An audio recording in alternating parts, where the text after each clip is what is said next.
Dragon Ball Xenoverse, in my opinion, is the best 3D Dragon Ball fighting experience that we've gotten. I don't need 140 characters with only 5 that I'll actually use to make me happy. I'm quite satisfied with the fighting system of Dragon Ball Xenoverse. Throughout this, you'll see footage of some of the most entertaining and not so entertaining fights that I've seen, of course with giving credits. Why, you ask? Because I'm going to be going through the good, the bad, and the ugly of Dragon Ball Xenoverse in this edition of Rakurai Reviews. But rather than going for a numerical score, I'm actually just going to be giving suggestions for what I think could make Xenoverse 2 an unparalleled success. Dragon Ball Xenoverse gave us a new story, basically giving us the rehash story with a brand new twist. You, along with Trunks, Supreme Kai of Time, along with possible online compadres, embark on missions to stop Towa, Mira, and eventually Demigra from transposing and disposing important points in the Dragon Ball timeline. I admit, a sequel storyline would be hard to consider if it weren't for the source material. A lot of inspiration for Dragon Ball Xenoverse came from Dragon Ball Online, and Towa and Mira have now made their way into Dragon Ball Heroes as main antagonist. Perhaps they could incorporate some Heroes elements into Xenoverse. I'm not saying to give a Super Saiyan 3 future Trunks and stuff like that, as cool as that would be, but perhaps incorporate that basic story element like Dokkan Battle is doing, throwing us into dimensional distortions. In terms of the character customization, it was enough for me. I was not dissatisfied. Rather, I was a bit overwhelmed when I first saw everything. It's not going to be Skyrim or Fallout level of customization, but all I care about is the gameplay of the characters, so all the cosmetics didn't really matter to me all that much, although Voice 8 on the English version is freaking amazing. But what I did have issues with was the hub world. Look, I like hub worlds, they're fun, but they have to make sense for the respective universe they're set in. I did not see a sign in Toki Toki City prohibiting flight. This is a Dragon Ball Z game, why can't I fly? Why can I only do a jump that can't surmount a bench surrounded by invisible walls? It just didn't make any sense to me. That I have to run so freaking slowly as well. At least be like Sonic. Go fast at some point, bro. Like, it just didn't make any sense to me. But anyways, onto the actual gameplay, the meat of this pseudo-review. The gameplay in this is what I've been wanting in a Dragon Ball game for ages. Fast gameplay without pauses interrupting the gameplay. I don't care if Gohan's performing his ultimate attack. I don't want to pause my gameplay to watch him perform it. I'm not watching the show, I'm playing the game. The game for me is meant to be fun, eccentric, fast, and pause-free. The combo system in the game is without flaw to me. People complain that the moves don't have the spectacle attached to them. Well, guess what? It's a game, not a movie, not the show. It's a game. I play Marvel vs. Capcom all the time, so I love combos that connect to super attacks and ultimate attacks, and Xenoverse delivers in that regard. To me, the gameplay is nearly without flaw. However, I did say nearly, and all these positives are in terms of the combo system. But I do have a few small issues with the gameplay.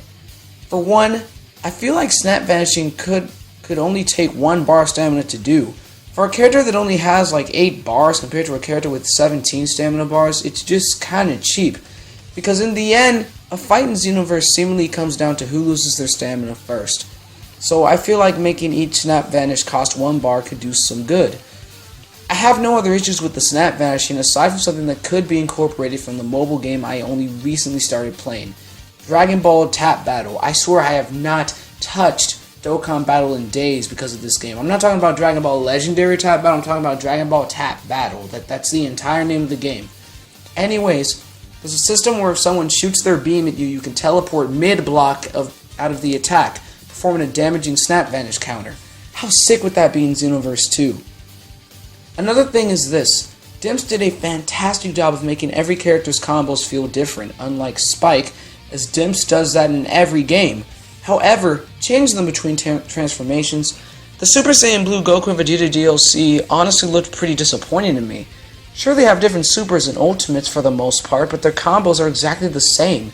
And it's just kind of lazy in my opinion, it's just kind of lackluster. And there's also the lack of skill that the AI shows, and this lack of skill leads into the usage of what is called super armor to overshadow it. Super armor is an acceptable thing in some situations, but I'd rather be defeated by an opponent pulling off actual combos on me rather than just not being phased at all. It's just kind of stupid to me in a way.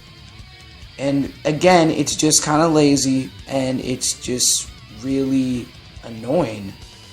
My last two things are complicated. Change the way that breaking ultimates works, and also figure out a new system for our Super Saiyan transformations. Breaking ultimates is hard sometimes, especially when it doesn't work. I get that, and you have to get close, which is risky, and try to do a heavy smash on the opponent to break their stamina. That is hard sometimes. There have been some times where it just didn't work for me either.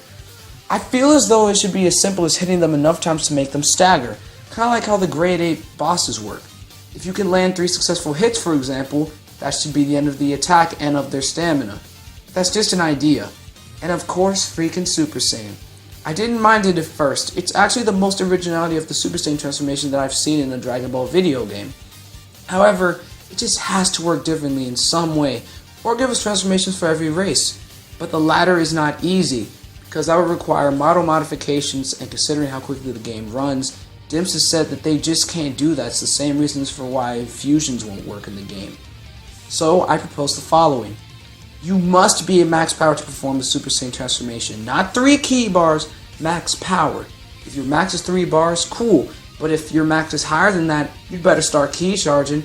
Once you get to Super Saiyan, make the ultimates double the damage, but double the ki consumption. For Super Saiyan 3, especially, make it triple the damage, but triple the ki consumption. For example, Goku may hypothetically have 15 bars of ki, who knows.